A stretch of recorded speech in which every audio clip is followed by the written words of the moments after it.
Hey guys! So welcome back again to my channel. So for today's video, ayun nga, ito ay isang tamad makeup. Ito yung usually makeup na ginagawa ko kapag, syempre unang-una, kapag tamad na tamad ako, yung parang wala ako sa mood na gawin kahit ano, na gawin na kahit anong bagay, gano'n. Pero syempre, kailangan pa rin natin maging presentable, kaya nagme-makeup pa rin ako. The next one, kapag late na ako, guys, yung tipong gahol na ako sa oras na kailangan ko na kagad umalis.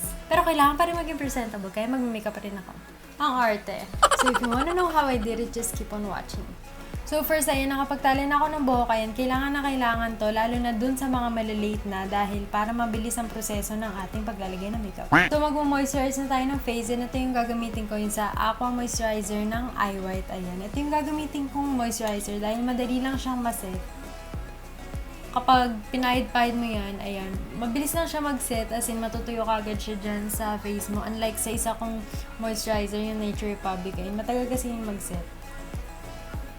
So, ayan, naset na siya dyan kagad, diba? Ganun lang siya kabilis. Tapos, next one, doon na tayo sa aking BB cream. So, magbe-BB cream lang ako. And ito yung gagamitin ko, yung sa Eye White BB Holic, and I'm in a shade light.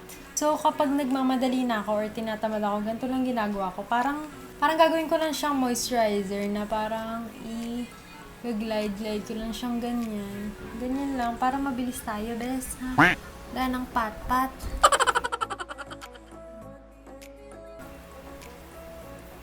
Para ko lang talaga siyang ginagawang moisturizer. Kung paano ko to nilagay sa mukha ko, ganun at ganun lang yung ginagawa ko ngayon. So, after ko maglagay ng BB cream, eto, kukuha ko ng isang, anong tawag sa'yo? Sponge, ayun. Kukuha ko ng sponge, tapos gaganyan-ganyanin ko lang. Para, ewan ko, para matanggal yung, ibang BB cream, ganun. Para masipsip ng konti, di ba?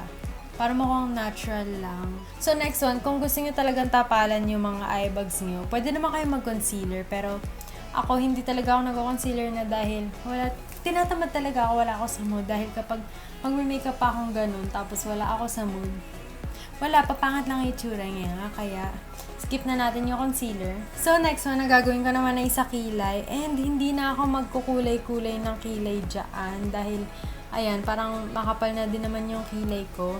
Ang gagawin ko na lang, maglalagay na lang ako ng eyebrow gel. Ito yung gagamitin ko, yung sa Nichido na eyebrow gel nila. Para kahit hindi ako magkulay-kulay ng eyebrows dyan, nasa forma pa rin. Kasi, ayan o, ang gulo-gulo ng eyebrows ko, diba? Lagay lang natin siya sa forma. Pero kung kayo, if you want parang lagyan pa ng eyebrow powder, eyebrow pencil, ayun, okay lang sa inyo. Basta mabilis nyo gawin. Kasi ako, kapag magkikilay talaga ako, ang tagal. Ang bagal ko magkilay, kaya cancel na yun sa akin. So, ayan, ganyan lang yung kilay natin ngayon. So, next one naman sa eyelash. Curl ko muna siya saglit. There, tapos gagamitin ko tong Total Temptation ng Maybelline, yung washable.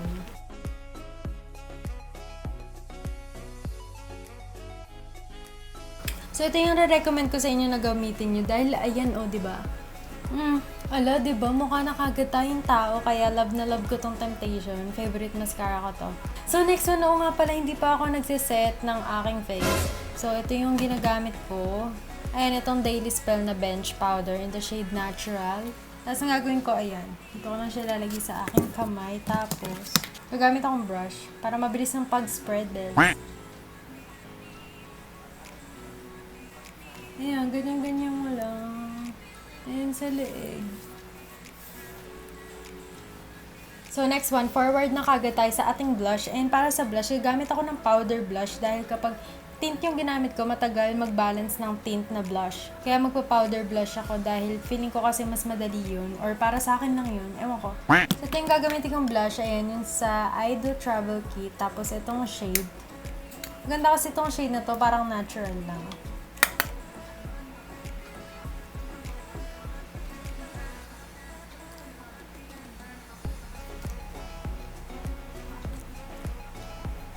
Diba, mas madaling mag-ganon-ganon ng powder blush kaysa sa lip tint. Pag lip tint, ganon, gaganon ka pa. And now, after all of that, ayun, magpupunta na tayo sa ating lips. And ito na lang yung gagamitin ko, yung sa watery tint ng The Face Shop. Ayan. In the shade, anong shade to? Rose ata to, wait lang. Ayun, Rose Garden. Ayun yung shade niya, Rose Garden. And maglalagay lang ng konti dito. Tapos, saka ganyan. And then, magtatanggal na ako nito. And I'm ready to go. So yun, natapos na. Ganito lang talaga kadali yung ginagawa ko kapag tinatamad ako or malilate na talaga ako. As in, yung gahol na ako sa oras. And minsan nga kapag tinatamad ako, parang ginagawa ko na lang itong pulbo, tapos magkukonting blush ako, and then lip tint. Ayun at ayun lang. Kasi minsan kapag pinipilit ko mag-makeup ako, pero tinatamad ako, bes, ang pangit na kinalalabasan.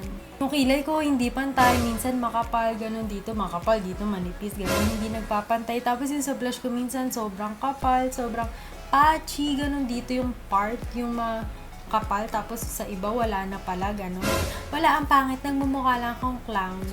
Kaya ayan, ayun na lang ginagawa ko. Mas okay na simple na lang talagang ginagawa mo. Kaysa pilitin mo na wala ka sa mood tapos magme-makeup ka. Kaya ganito na lang kadali yung ginagawa ko. Para alam mo yun, pak pa rin kahit tamad ka, kahit late ka, aura pa rin, best. So that's all for this video. Ayan, hanggang dito na lang tayo. And feeling ko walang kwenta to dahil ang dali lang talaga ng routine na to. Pero yun, sana na-enjoy nyo. And thanks for watching so much. Thank you so much for watching. And I'll see you on my next video. Bye!